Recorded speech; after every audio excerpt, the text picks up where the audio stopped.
What's happening, everybody? Rob here from the Basement Bike Shop, and in this video we're going to go over the complete installation of a one-piece crank. Now, my previous video was on the complete removal of the one-piece crank. If that's something you need to watch before you watch this one, you can click on the link on the screen, or there'll be a link in the description. Now let's get started. So where we left off in the last video, we removed the sprocket and the cups from the bike. So that's where we'll start. We'll install the sprocket back onto the crank. You're going to slide it over, make sure it's the right direction. And the sprocket always goes on first and sits tight to the crank arm. Then any washer that has to go in there or spacer will go on.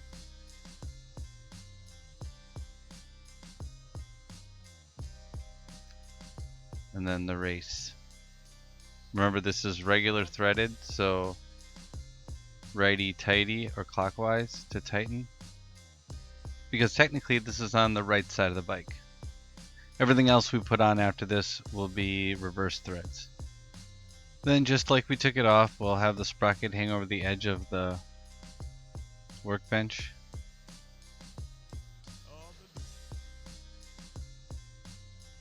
Lock on our spanner wrench.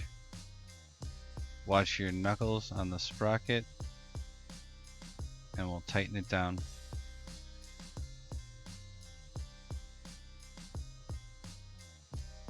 Next, we'll install our cups.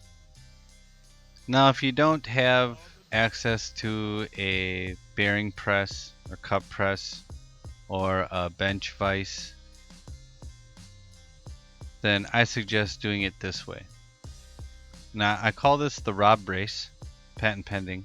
You've seen it before if you've seen my 3-piece video. And it's a 2x4 that I put against a brick or block wall. Make sure you don't do this against the drywall. And then I elevate it so it's the exact height of my bottom bracket by using 2x4s or whatever. I use Park toolboxes on this one.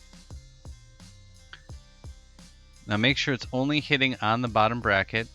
If it's hitting against the chainstay, when you go to pound the cup in, you'll end up bending or denting your chainstay.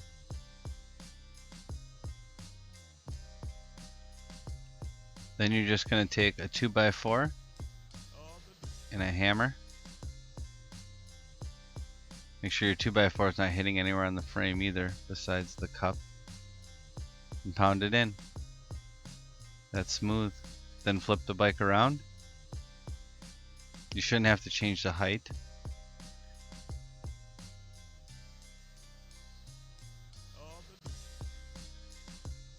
And then put the other cup in.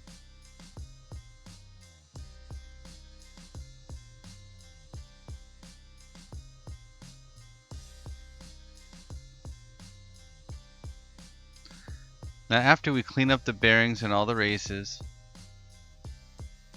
I just used a degreaser, kept spraying it in until the bearings came out pretty much clean. And then I'm going to pack them full of grease. Now I'm going to pack grease from the inside. And I'm just going to keep packing it in until it starts oozing out in between the bearings. You want as much grease as possible in there. You want to do the same thing to both bearings. I'm also going to put a little bit of grease on the races and then also in the cups. So after the bearings are packed, we'll grease the cups. And then we'll put the bearing on the right side on the crank.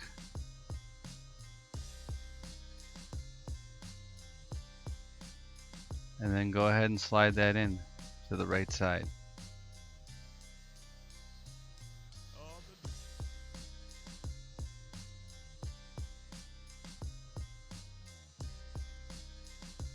Alright, and then we'll take our left side bearing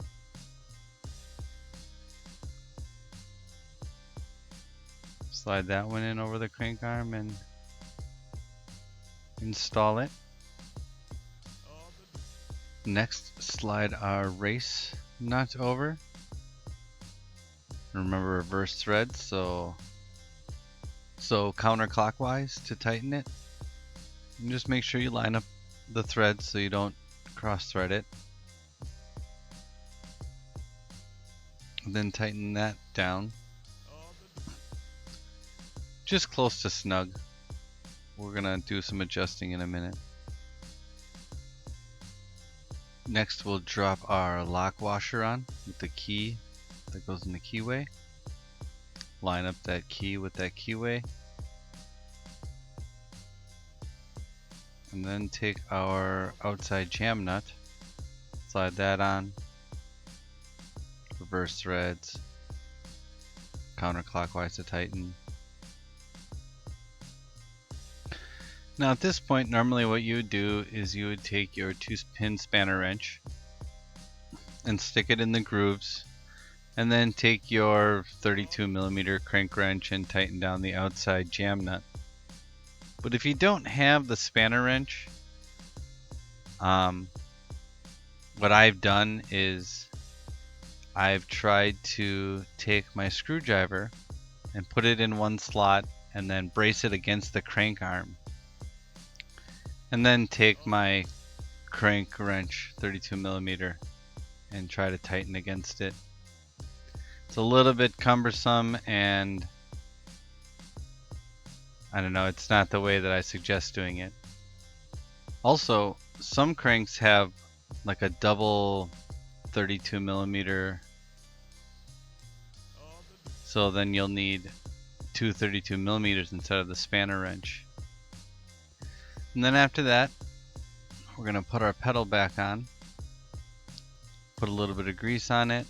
Again, remember that left side is reverse threads, and then take your 15mm pedal wrench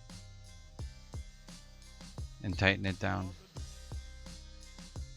After that, we're going to reinstall the chain and tighten down the back wheel.